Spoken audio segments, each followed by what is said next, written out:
A graça e a paz do nosso Senhor Jesus. Você que nos assiste pelo canal do YouTube, seja muito bem-vindo, que a graça do Senhor invada a sua casa, inunde o seu coração, que você seja tocado pelo poder que há no nome do Senhor Jesus Cristo. Queridos, esta palavra ela está pronta algumas semanas atrás. A última quarta-feira o pastor Getúlio pregou e a anterior ao Getúlio foi o pastor Caio. Foi o dia que eu passei muito mal por conta da terceira dose da vacina. Eu nunca passei tanto mal, acho que nem no Covid, quando eu tive Covid, eu passei tanto mal como na terceira dose dessa vacina. Mas graças a Deus foram apenas 2 dias. E naquela semana eu pude experimentar a graça do Senhor sobre a minha vida. Eu aproveitei este tempo, um tempo a mais que o Senhor estava me dando, para que eu pudesse preparar, repreparar, tirar algumas coisas, colocar outras coisas daquilo que o Senhor havia colocado ao meu coração. E essa é a palavra que eu quero ministrar no seu coração, porque eu já fui ministrado por ela.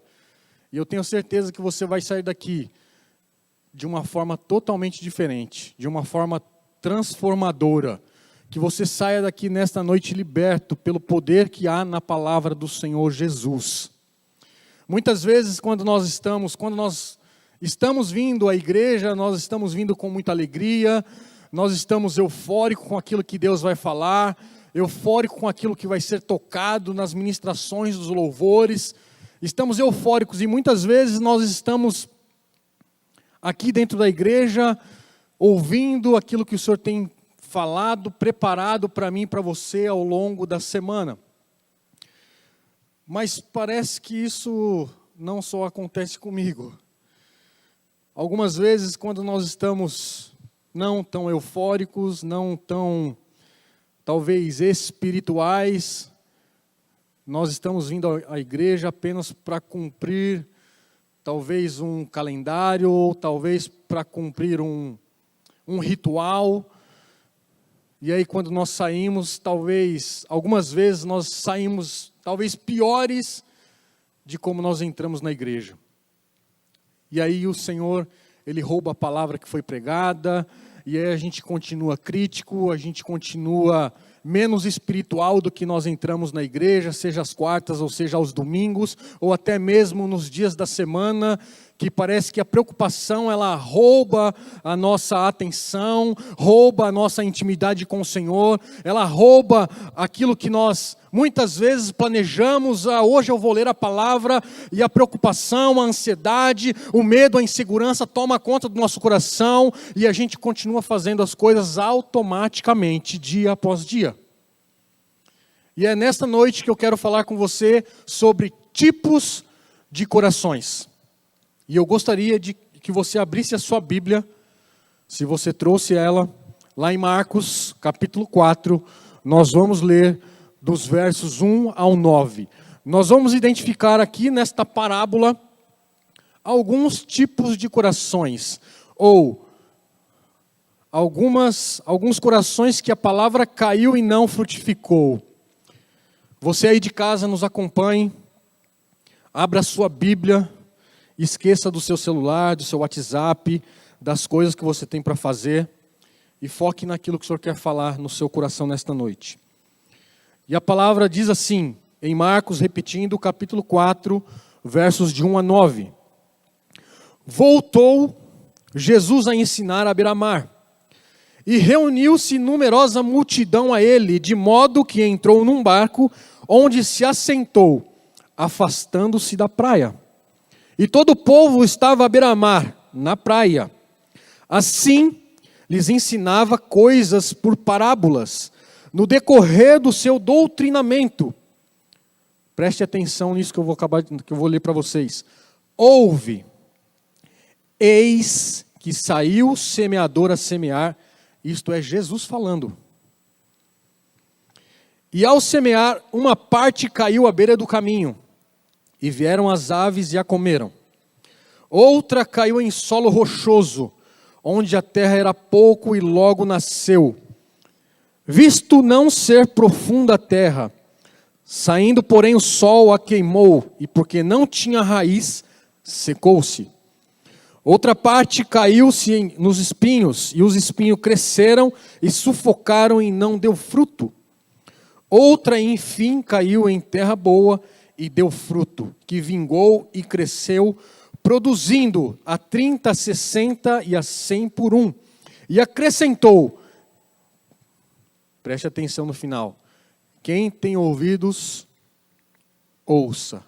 Ou quem tem ouvidos para ouvir, ouça. Notem que esta parábola do semeador, nós podemos aprender sobre 4 corações. Mas antes de nós entrarmos propriamente dito nesses 4 corações, eu queria dar apenas um contexto do livro de Marcos. Marcos, ele é considerado um dos evangelhos sinóticos. E o que é sinótico? É um termo hebraico que vem de 2 palavras, é um termo grego que vem de 2 palavras, cujo significado é ver continuamente ou conjuntamente.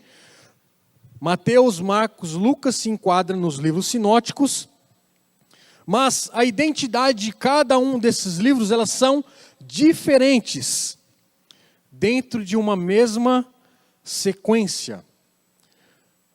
Muitas dessas passagens, inclusive essa que eu acabei de ler para vocês, ela vai ser repetida lá em Mateus capítulo 13, de 1 a 9, em Lucas 8, de 4 a 8. A mesma história que nós acabamos de ler aqui, ele vai ser repetida nesses 2 livros. Mas cada um com uma identidade diferente, uma forma diferente de falar, com povos diferentes, mas com o mesmo conteúdo, com o mesmo objetivo. Isso é sinótico. No Evangelho de Marcos, podemos perceber que Jesus, ele não é visto como rei, mas como servo. Humanamente falando, rei e servo são coisas totalmente distintas. Mas no reino espiritual, elas andam juntas. Porque o próprio Jesus, ele é rei e ele é servo. O próprio Deus veio ser rei e também veio ser servo. Ele veio nos servir. Por isso que ele nos comprou com alto preço. Haja vista que lá no momento da Páscoa, na última Páscoa, ele veio lavar os pés dos seus discípulos. Marcos também é endereçado aos romanos, cujo lema dos romanos era o quê? Poder, força.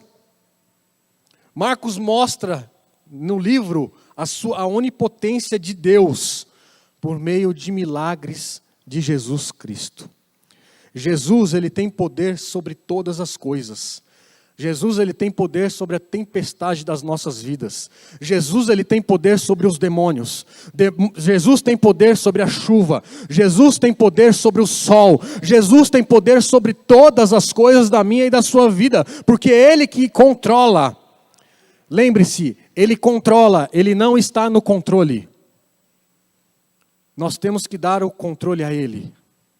Nós temos que deixar, melhor dizendo, ele controlar a minha e a sua vida, o meu e o seu coração.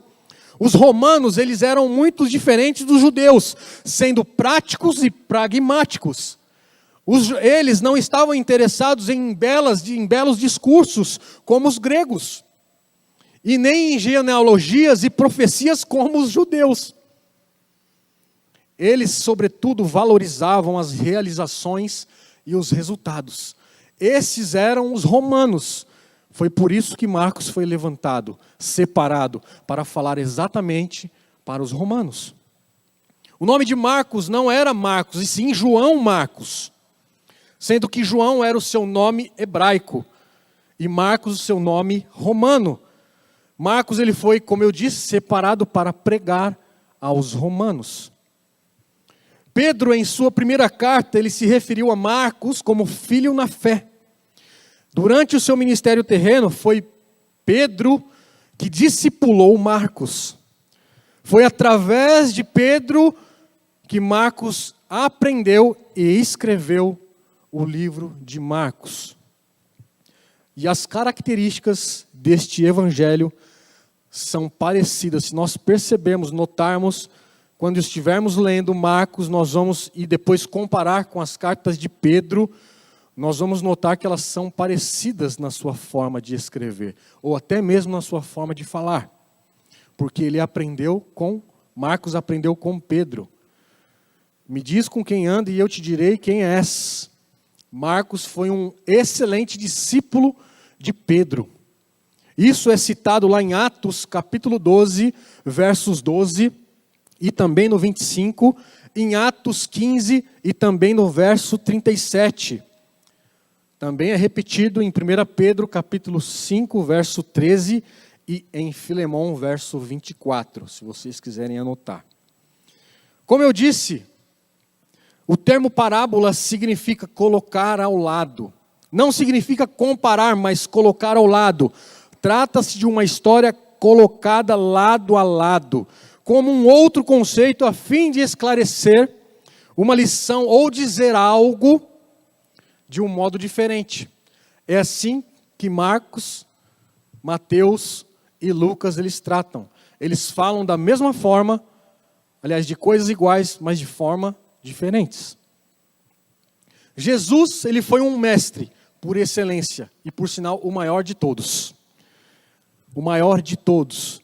Jesus era um excelente contador de histórias. Ele usava as imagens como habilidades, lançava a mão das coisas para ensinar as simples lições do dia a dia. Isso que quer dizer as parábolas.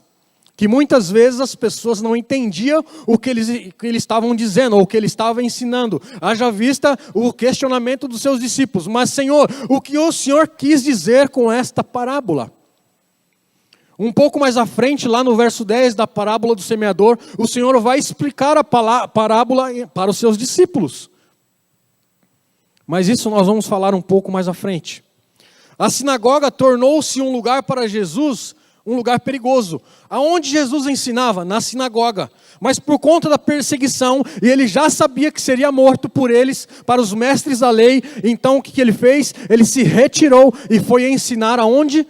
Na praia. A praia foi a sua igreja e o barco foi o seu púlpito. Para Jesus não importava onde ele pregava, ele queria ensinar, ele queria pregar. Ou seja, a palavra do Senhor nos ensina e nos diz que nós temos que fazer o quê? Pregar em tempo e em fora de tempo. Você não precisa ser pastor, você apenas precisa ser um discípulo de Jesus para pregar em tempo e fora de tempo. Mas para nós pregarmos em tempo e fora de tempo, nós temos que nos deitar, nós temos que nos ajoelhar aos pés do Senhor e aprender dele, aprender com ele, porque ele é humilde de coração. E nós temos que ser humilde de coração para saber, para reconhecer aquilo que precisamos aprender. E ao longo desta semana, que após ter tomado a vacina, porque de fato eu tomei a vacina na terça-feira, na quarta eu ia pregar e eu não consegui levantar. Mas eu entendi que o Senhor queria fazer algo. O Senhor queria falar algo ao meu coração.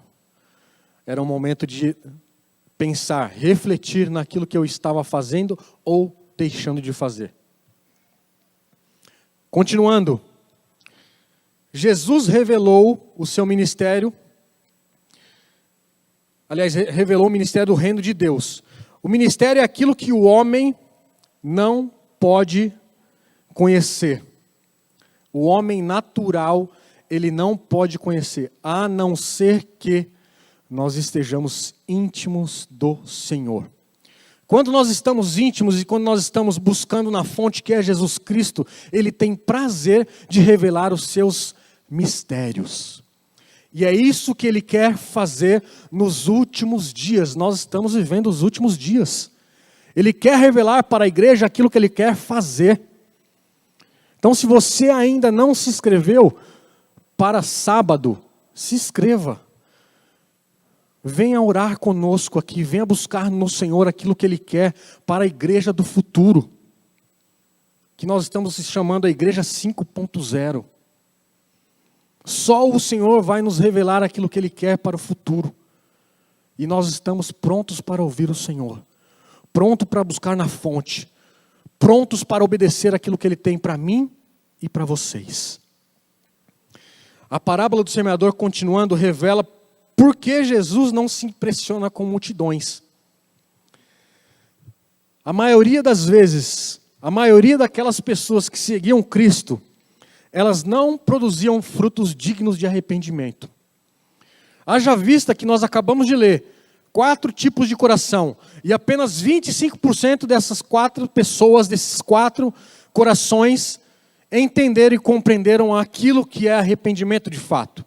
Aonde de fato a palavra deveria pousar, ou como a palavra deveria pousar em nossos corações.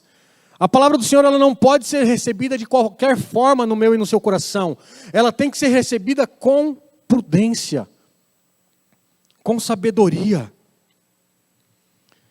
E o primeiro coração que eu quero falar com você nesta noite, está lá no verso 4 e no verso 15 de Marcos 4.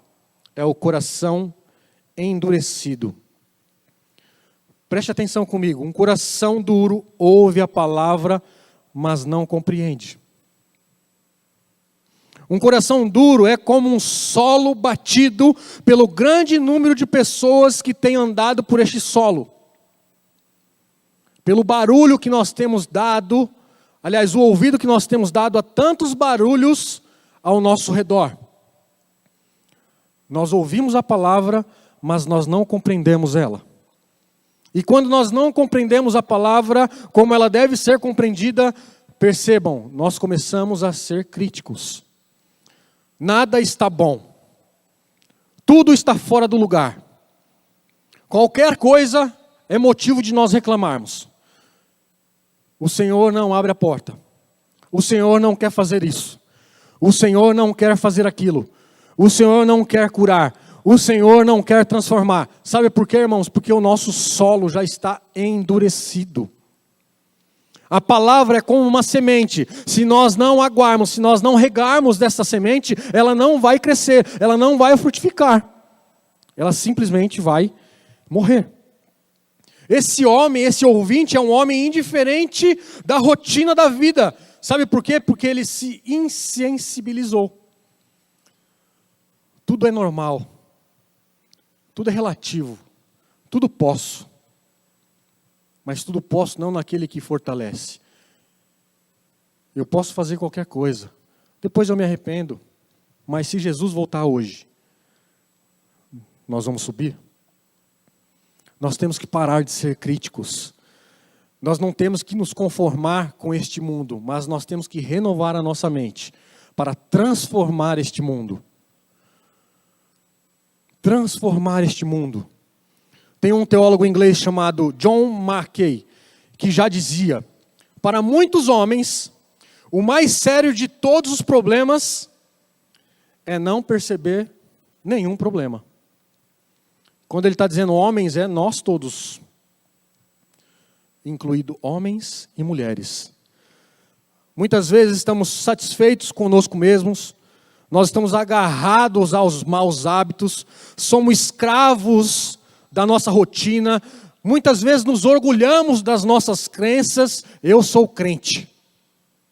Mas o testemunho lá fora é só a graça do Senhor Jesus. Nós enchemos a boca para falar, eu sou crente. Mas muitas vezes sonegamos os impostos. Muitas vezes mentimos. Muitas vezes fazemos coisas que não agradam ao Senhor. Então é disso que nós temos que nos arrepender. Um coração duro ouve, mas falta-lhe a compreensão e entendimento espiritual. Nós escutamos o sermão, mas não prestamos atenção no sermão. Percebam que tem coisas diferentes? Esses ouvintes são semelhantes àqueles anunciados pelo profeta Ezequiel. Olha só o que está escrito lá em Ezequiel 33, 32. Abram lá.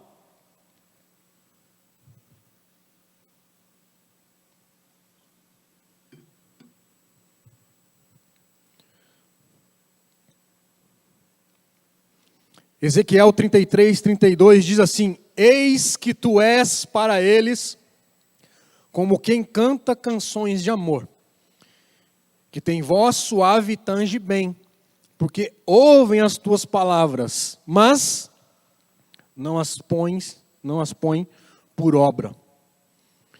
Esse versículo está dizendo lá no capítulo 33 sobre o castigo de Israel por conta da sua presunção, da sua arrogância.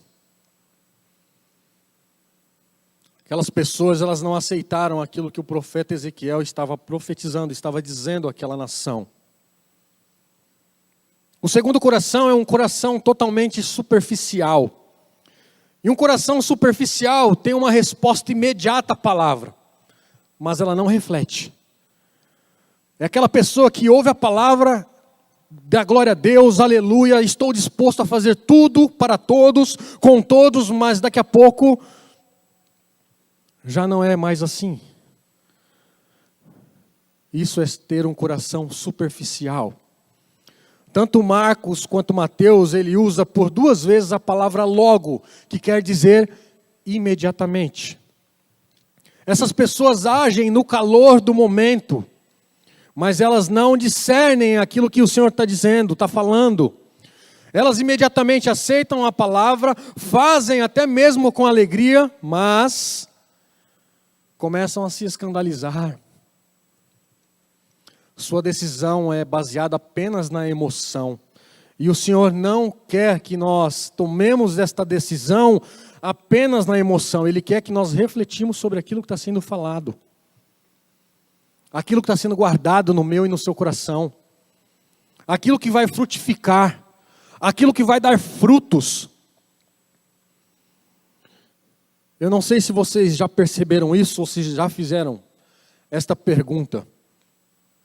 Quando Jesus está em Betânia, ele olha para aquela figueira, se não me falha a memória é Betânia, e aquela figueira não está dando fruto, e ele pede para secar. Vocês observaram qual é o motivo dele pedir para aquela figueira secar?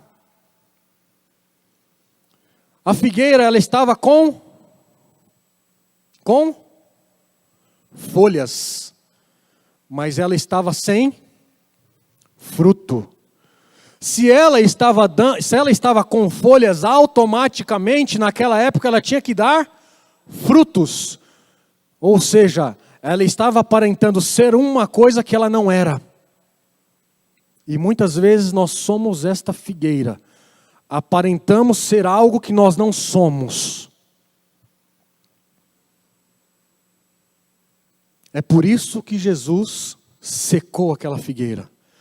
Ela estava no tempo de dar folhas e figos, mas ela só estava dando folhas. Nós temos que tomar cuidado. Muitas vezes, apresentamos a nossa identidade daquilo que nós não somos. Temos que tomar cuidado. Muitas das pessoas, elas gritam.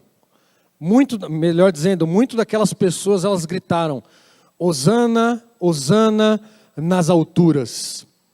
E logo em seguida, aquelas mesmas pessoas que gritaram Hosana, Hosana nas alturas, foram as mesmas pessoas que gritaram: crucifica-o, crucifica-o.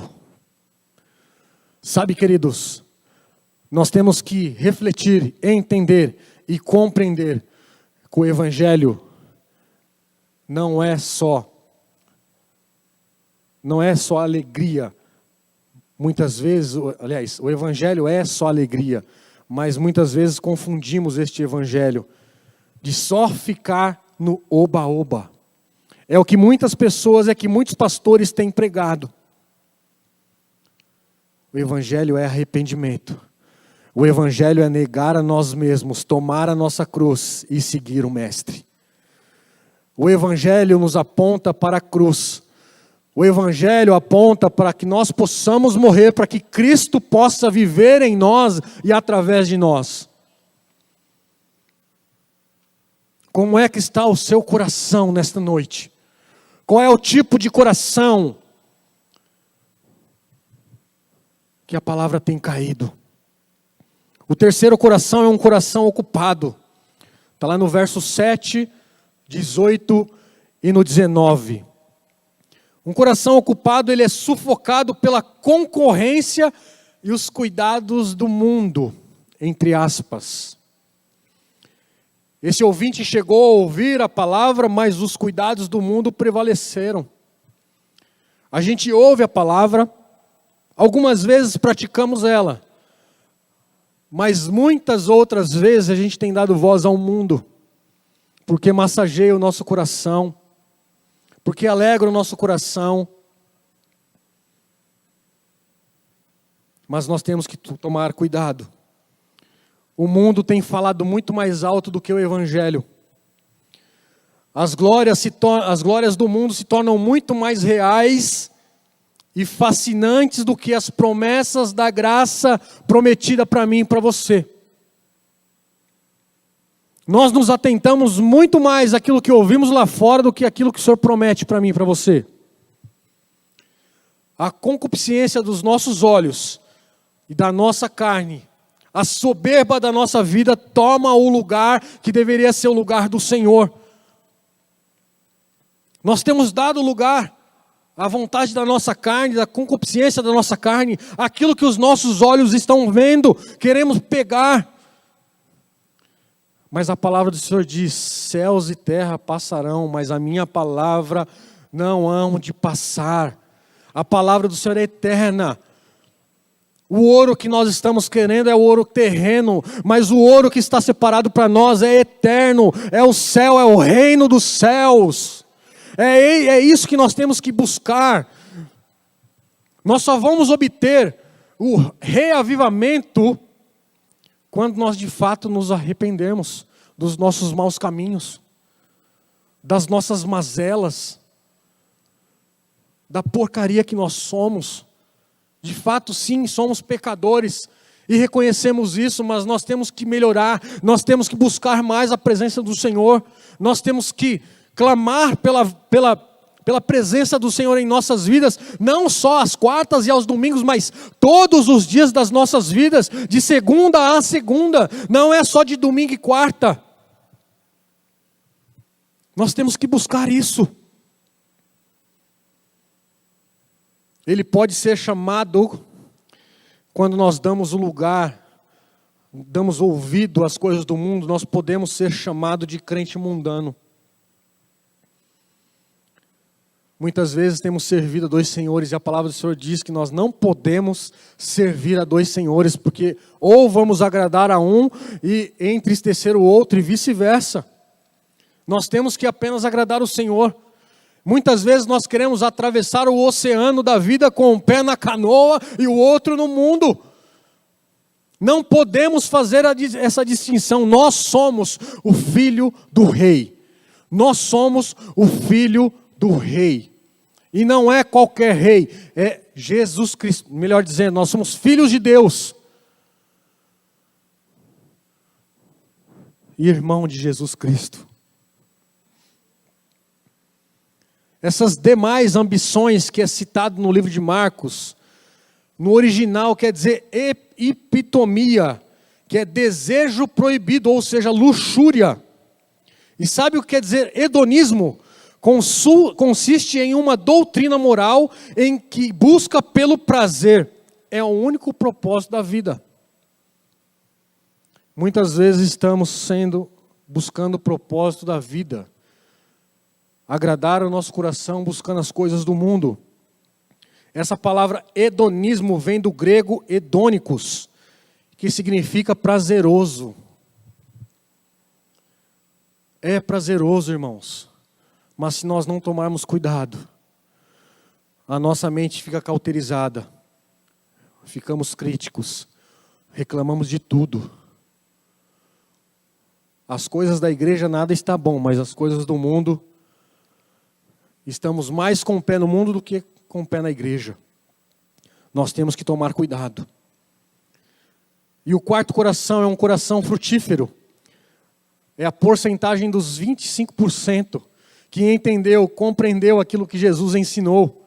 Um coração frutífero, ele ouve, recebe a palavra com amor, com dedicação, com afinco, com carinho. Marcos diz que essa pessoa ouve e recebe a palavra. Lucas diz que ela ouve com um bom e reto coração e retém aquilo que é bom. Essas pessoas, elas não ouvem, mas não apenas ouvem com seus ouvidos, elas ouvem com o seu coração transformado. elas colocam em prática aquilo que é ouvido. Não apenas temos que ser ouvintes da palavra, mas praticantes dela. A Bíblia nos ensina isso. Nós temos que receber a palavra com alegria em nosso coração. Tem um escritor também, um teólogo, William Barclay, que diz assim, que enfatiza essa parábola nos ensinar a fazer 3 coisas.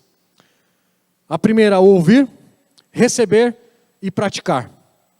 Ouvir, receber e praticar. Nesses dias, irmãos, que nós estamos vivendo, são dias tão agitados, a agenda tão abarrotada de coisas para fazer, que muitas vezes nós não demos a devida atenção à palavra do Senhor. Nós não paramos por alguns minutos para ouvir aquilo que o Senhor tem para nós. A oração do café da manhã é oração de flash. A oração do almoço, quando é lembrada, é mais do que de flash. E quando chega a noite, eu estou exausto. E assim também é com a palavra do Senhor. Colocamos tantas outras coisas na frente. Quando paramos para pensar, puxa, não li a Bíblia. Não orei. Não coloquei as coisas diante do Senhor. Fui fazendo automaticamente. E muitas vezes as coisas não acontecem. Por quê? Porque não damos a devida atenção à palavra do Senhor. E eu quero concluir dessa parábola que nós acabamos de ler. E eu queria chamar o Elkson, por gentileza. Através desta palavra, através desta parábola, nós possamos trazer 3 reflexões. A primeira delas é não subestimar as forças opositoras à semeadura. Vou repetir. Não devemos subestimar as forças opositoras à semeadura. Jesus, ele começou dizendo que nós precisamos ouvir. E terminou dizendo, quem tem ouvidos, ouça. O diabo e o mundo e a carne se armam para impedir as conversões dos pecadores. Segundo, não devemos subestimar as respostas imediatas. As aparências, elas se enganam. Nem toda pessoa que se diz Senhor, Senhor, entrará no reino dos céus. Mas Senhor, eu profetizei, Senhor, eu preguei, Senhor, eu ensinei, Senhor, eu isso, Senhor, eu aquilo. Apartai-vos de mim, eu não vos conheço. É claro, meus irmãos, não é o nosso caso. O terceiro ensinamento, a terceira reflexão, nós não devemos subestimar o poder da palavra do Senhor. A verdade, ela é tão poderosa, que até nos terrenos pedregosos, os espinheiros, nasce a palavra, nasce a semente. É óbvio que ela tem que ser regada. A palavra, quando ministrada, ela não volta vazia, ela vai dar o fim daquilo que o Senhor deseja. Como diz lá no final, ela vai frutificar, ela vai crescer a 30, a 60 e a 100 por 1. Basta eu e você entendermos qual é o coração que temos, qual é o tipo do seu coração, como você tem recebido a palavra do Senhor, qual é o solo do seu coração. E eu queria convidar a igreja para ficar em pé.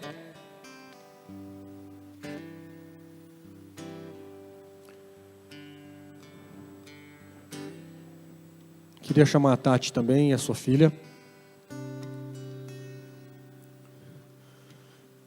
Quem sai andando e chorando enquanto semeia, irmãos, eu posso afirmar que voltará com júbilo e trazendo os seus feixes. Mas para que isso aconteça, nós temos que de fato ser sinceros ao Senhor primeiramente. Nós temos que dizer a Ele: Senhor, o meu coração, muitas vezes a sua palavra tem caído e não tem frutificado. O meu coração é pedregoso. O meu coração é duro. Eu queria que aí no seu lugar, você baixasse a sua cabeça e refletisse sobre esta parábola do semeador. Mas seja sincero ao Senhor, diga a Ele qual é o tipo do seu coração. Se você tem apenas ouvido a palavra e não tem colocado em prática,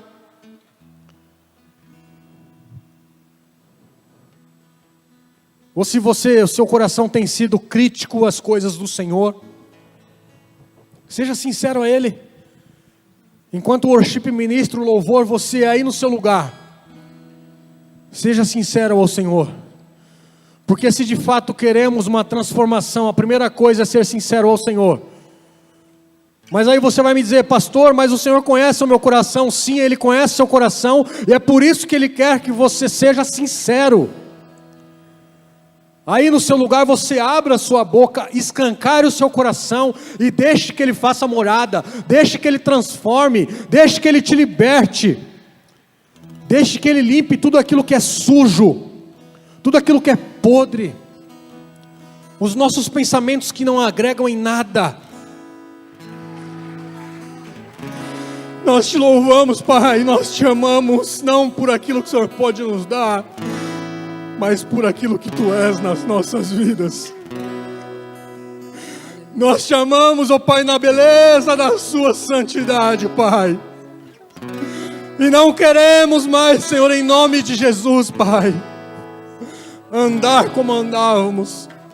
Que o nosso coração seja incendiado dia após dia, Senhor, pela Sua palavra, pela Sua presença. Que o nosso coração seja, Senhor, em nome de Jesus, Pai, como aquela sarça, Senhor, que não se consumia, que não parava de queimar. Ah, Senhor, em nome de Jesus, Pai, toma nas Tuas mãos cada família aqui representada. Toma nas Tuas mãos cada família que está nos assistindo, Senhor. Que o Senhor, Pai, tome, Senhor, em nome de Jesus, nossas vidas. Senhor, nós entregamos, melhor dizendo, nosso coração a Ti, Pai. Entregamos todo o nosso ser. Entregamos os nossos caminhos a Ti, Senhor. Nos perdoa, Pai. Nos perdoa, Senhor, em nome de Jesus, Pai, pela nossa pequenez, pela nossa fraqueza, pelos nossos pecados, pela frieza no nosso coração, Senhor. Que a partir de hoje, Pai, nós possamos entrar num nível diferente com o Senhor, Pai, num nível maior de intimidade contigo. Nos leva, nos despede em paz, nos leva em segurança, Senhor. A nossa vontade é, de fato, continuar na casa do Senhor. Continuar, Senhor, em nome de Jesus, Pai. Mas nós podemos continuar Te ouvindo. Mas nós podemos continuar queimando em nossos lares.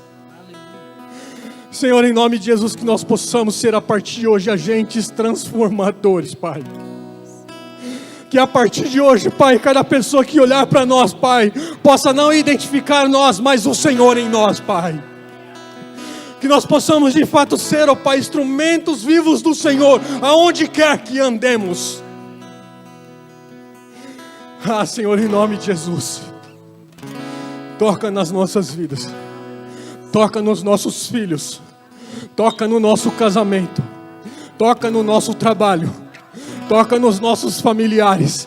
Toca, Senhor, em toda a nossa parentela, Senhor. Que eles possam ver, que eles possam ouvir, que eles possam sentir, ó Pai, a mesma coisa que estamos sentindo. Ei, Senhor, a Sua presença ela é real, ela é palpável, Senhor. E que nós possamos entender e compreender que o Senhor está vivo, que o Senhor reina sobre as nossas vidas. E que o amor de Deus, o Pai, a graça do nosso Senhor Jesus Cristo e a comunhão do Espírito Santo seja comigo e com vocês, hoje e eternamente. Vão na paz e Deus os abençoe em nome de Jesus.